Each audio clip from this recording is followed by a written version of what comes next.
ನಮಸ್ಕಾರ ಪ್ರಿಯ ಪ್ರೇಕ್ಷಕ ಮಿತ್ರರೇ. ನೋಡಿ, ಅಕ್ಟೋಬರ್ ಇಂದ ಹಿಡಿದು ಈ ವರ್ಷದ ಅಕ್ಟೋಬರ್ ಇಂದ ಹಿಡಿದು ಮುಂದಿನ ವರ್ಷ ಫೆಬ್ರವರಿವರೆಗೂ ನಿಮಗೆ ಈ 8 ರಾಶಿಯವರಿಗೆ ವಿಶೇಷವಾದಂತಹ ಲಾಭವನ್ನು ನೀವು ಕಾಣುವಂತಹ ಸಾಧ್ಯತೆಯೂ ಕೂಡ ಇದೆ. ಮೇಷರಾಶಿ, ಕರ್ಕಾಟಕ ರಾಶಿ, ವೃಶ್ಚಿಕ ರಾಶಿಯವರಿಗೆ ಲಕ್ಷ್ಮೀ ಪ್ರಾಪ್ತಿಯ ಯೋಗ.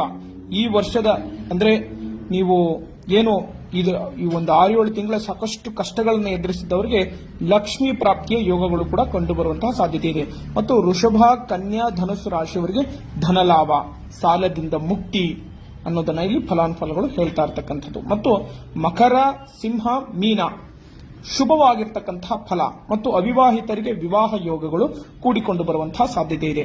ಅಕ್ಟೋಬರ್ ಇಂದ ಹಿಡಿದು ಮುಂದಿನ ವರ್ಷ ಫೆಬ್ರವರಿವರೆಗೆ ನೀವು ಅಂದುಕೊಂಡಂತಹ ಎಲ್ಲ ಕೆಲಸ ಕಾರ್ಯವೂ ಕೂಡ ಕಾರ್ಯಸಿದ್ಧಿ ಆಗುತ್ತೆ, ಧನ ಲಾಭ ಆಗುತ್ತೆ, ಧನ ಪ್ರಾಪ್ತಿ ಆಗುತ್ತೆ, ಲಕ್ಷ್ಮೀ ಪ್ರಾಪ್ತಿಯೂ ಕೂಡ ಆಗುತ್ತೆ.